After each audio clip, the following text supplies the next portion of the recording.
Orang percaya banyak yang tidak menyadari bahwa ini perangkap yang dipasang oleh musuh-musuh kita, supaya kita mencari Tuhan hanya untuk menyenangkan hidup kita di dunia ini, supaya kita mencari Tuhan hanya untuk tidak menderita di dunia ini, supaya kita mau percaya Yesus sebagai Tuhan dan Juru Selamat, supaya kita terbebas dari kesengsaraan di dunia ini.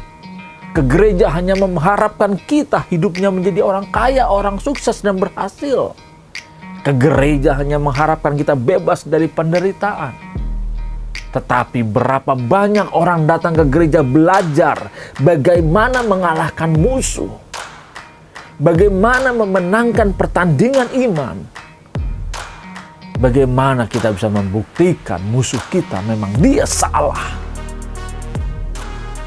Kita harus menyadari ini perangkap. Mari Bapak Ibu Saudara, kalau kita menyadari ini perangkap, berarti ketika kita percaya Yesus sebagai Tuhan dan Juru Selamat,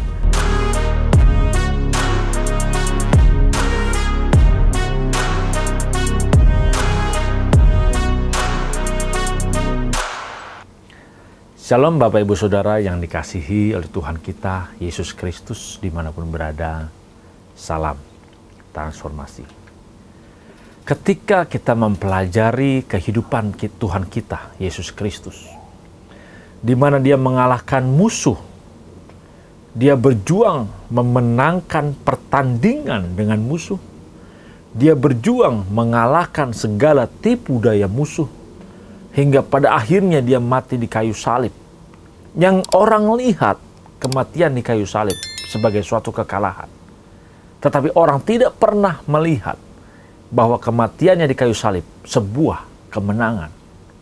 Justru iblis, Lucifer dan pengikut-pengikutnya, dia menyadari betul kematian Tuhan Yesus di kayu salib itu adalah kekalahan bagi mereka.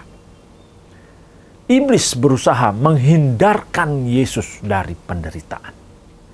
Dengan cara apa? Dengan menawarkan segala harta kekayaan dunia, menawarkan kerajaan dan keindahan dunia, berusaha menghindarkan Yesus dari penderitaan, supaya Yesus tidak disiksa, supaya Yesus tidak dicambuk. Itu yang ditawarkan musuh, supaya Yesus terhindar, sehingga tidak mengalami penderitaan, sehingga hidup Yesus tidak menderita. Itu yang ditakutkan oleh musuh. Tetapi apa yang dilakukan oleh Yesus? Dia punya integritas bahwa dia harus menyelesaikan tugas yang Bapa berikan. Dia harus bisa memenangkan pertandingannya. Dia harus bisa membuktikan bahwa Lucifer dan pengikut-pengikutnya itu salah. Dia membuktikan bahwa Lucifer dan pengikut-pengikutnya salah, yaitu dengan dia taat terhadap segala perintah Bapa. Dia menyelesaikan tugas-tugas yang Bapa berikan. Itulah yang bisa mengalahkannya. Perangkap-perangkap daripada Lucifer dan pengikutnya adalah berusaha supaya Yesus terhindar dari penderitaan di bumi. Tetapi Yesus memilih untuk menderita di bumi. Bagaimana dengan kehidupan kita saat ini? Bagaimana dengan kehidupan orang-orang percaya pada saat ini yang percaya Yesus sebagai Tuhan dan Juru Selamat? Ternyata tidak sedikit banyak orang menawarkan kekristenan. Menjadi orang Kristen maka dia akan sukses. Menjadi orang Kristen kalau dia percaya Yesus sebagai Tuhan dan Juru Selamat, hutang-hutangnya lunas. Menjadi orang Kristen kalau percaya Yesus sebagai Tuhan dan Juru Selamat, maka dia akan disembuhkan dari segala sakit penyakitnya.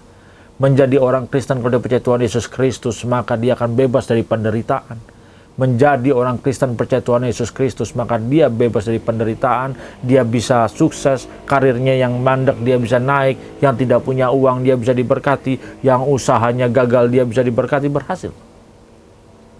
Tidak sedikit justru orang percaya pada saat ini takut untuk menderita.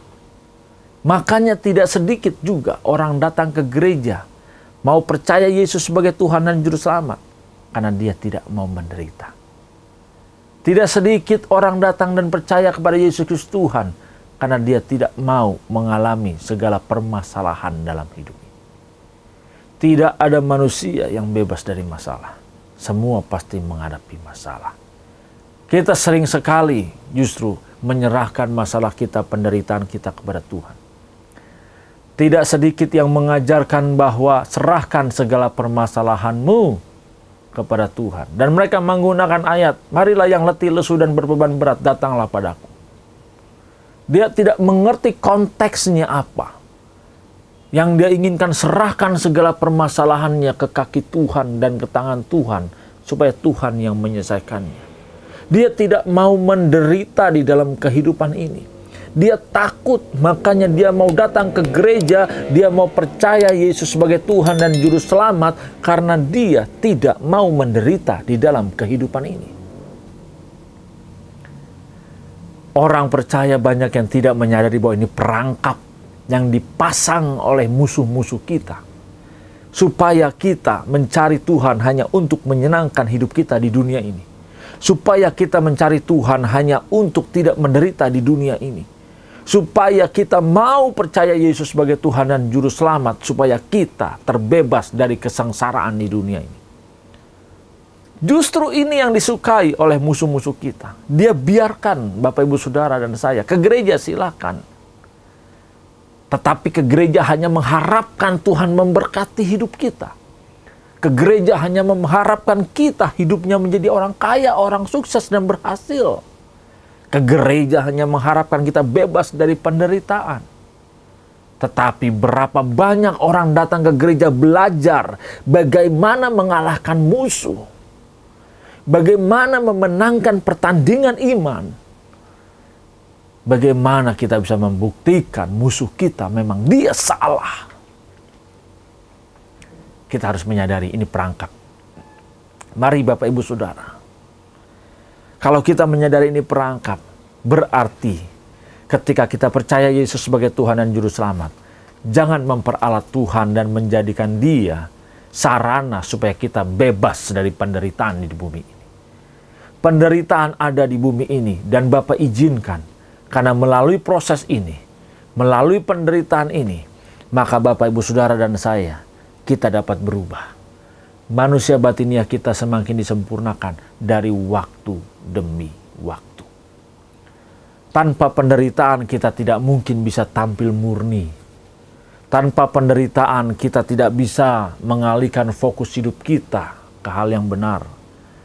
Coba perhatikan, ketika orang happy-happy, punya uang banyak, sukses, yang dia pikirkan bukan bagaimana menyenangkan Bapa di surga. Yang dia pikirkan bagaimana menambah kesuksesannya. Bagaimana bisa menikmati segala yang dia miliki di dunia ini. Dia berjuang dan berusaha supaya tidak menderita. Dia tidak mau mematikan kesombongannya. Dia tidak mau belajar untuk rendah hati. Dia tidak mau menjaga perkataannya. Dia tidak menjaga pikiran dan matanya. Dia tidak menjaga setiap keputusan-keputusannya. Apakah semua itu menyenangkan Bapa di surga? Ketika manusia bebas dari penderitaan, tidak sedikit yang lupa sama Tuhan. Ketika manusia bebas dari penderitaan, tidak sedikit yang dia justru jauh dari hadirat Tuhan.